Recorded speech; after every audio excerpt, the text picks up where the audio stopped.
খবরলাংজাগো kidnap খাইজাগো অবহাইনো বিসাজলানি বখাকতি ককশিল চামং কাসামানি পাইথাগো Bishalgarh আমচানি কমাজাক বরক খরকসানো মানিখ্যা আগরতলানি GB Bazar আমচাইयो cock ওংখা কমানাय Narayan चक्रवर्ती no bui mokol muthubui kidnap khlaitong thango hnoi koksil jamung kasai fekya Narayan Chakraborty jatri nogo ongkhormani phiaba bisramgंज ni krungshawo bono khogitlang thangjaka eba kidnap khlaijaka hnoi থানাবো ককশিল চামর ফাইকিয়া বসাজলা গণেশ চক্রবর্তী অপাতি মুঙ্গো police নায়তু মুঙ্গো অংখ থানিব বিশ্রামগঞ্জ পদ্মনগর আমচনি যত নগর থাঙ্গি চিরি নেইখা ফিয়াবা মানিলিয়া পাইথাগো ফোন লোকেশন ট্র্যাক খাইমানি ইয়াগুলো পুলিশিন থানিও সাউই মানখा ब আগরতলা জিবি বাজার আমচাইयो আগরতলা জিবি বাজারनि krungsa thayo ब tongja জিবি বাজার আমচাই krung krung thai rutukmani ইয়াগুলো পাইথাগো मोबाइल लोकेशन ट्रैक खाई साविमानखा जिबि बाजारनि आउटपोस्ट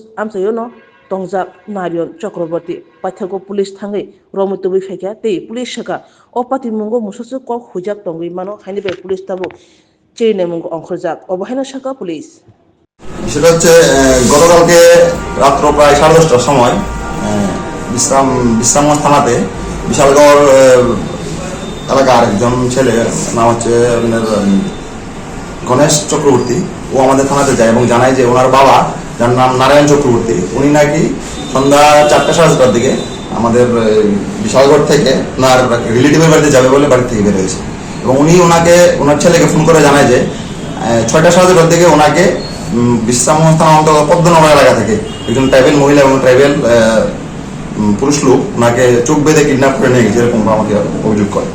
তো এটা পাওয়ার পরে আমরা আমার এক থানার অফিসার ওনার ফোন খোলা ছিল, ওনার ফোনে কথা বলে এবং জানতে পারে উনি নাকি পদ্মনগর এলাকাতে আছে। তো সেই মোতাবেক আমরা আমাদের থানার স্টাফ অফিসাররা পদ্মনগর এলাকাতে যাই।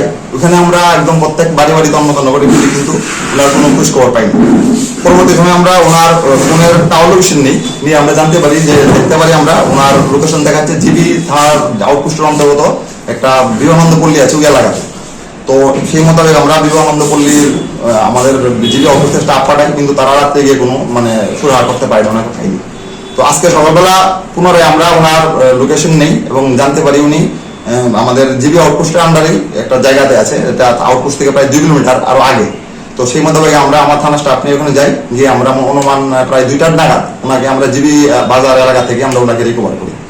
তো উনি বিভিন্ন সময় বিভিন্ন স্টোরি বলছে এবং ওনারা আমরা সিডিআর এনেছি, সিডিআর দেওয়া আমরা অ্যানালাইজ করে দেখেছি ওনার লোকেশন যেই টাইমে বলছে ওই টাইমে কোনো সময় বিশ্রামগঞ্জ থানা এলাকাতে ছিল না। উনি বিশালগড় থানাতে 6টা পর্যন্ত ওনার লোকেশন দেখা গেছে বিশালগড় বাজারে, সেখান থেকে 8টা নাগাদ ওনার লোকেশন দেখা গেছে আপনার জিবি আউটপোস্ট আন্ডারে। তো ওনার কথার মধ্যে অনেক অসঙ্গতি আছে। তো আমরা এই ব্যাপার নিয়ে একটা তো ইনকোয়ারি করছি, আর এখন আপাতত ওনাকে ইনকোয়ারি আমরা হ্যান্ড ওভার করে দেবো ওনার বাড়ির লোকের কাছে। মূলত এটা একটা গল্পের নাগাদ উনি তৈরি করেছেন, যে আমাদের যে এভিডেন্স এবং ওনার যে বলছে ওটার মধ্যে এরকমই মনে হচ্ছে যে কোনো একটা কাহিনী উনি বানিয়ে বলছেন। এখন কোথা থেকে ওনাকে আনা হয়েছে? ওনাকে আমরা জিবি বাজার থেকে আমরা রিকভারি করছি। ওনার সাথে কোন থানায় নিয়ে এসেছেন? ওনার সঙ্গে ওনার ছেলে আছে আর ওনার এক রিলেটিভ আছে। কোন থানায় নিয়ে এসেছেন? এখন বিশালগড় থানাতে, ওনার বাড়ি বিশালগড় নেতাজি নগরে, এই কারণে আমরা বিশালগড় থানাতে ওনাকে হ্যান্ড ওভার করে দেবো।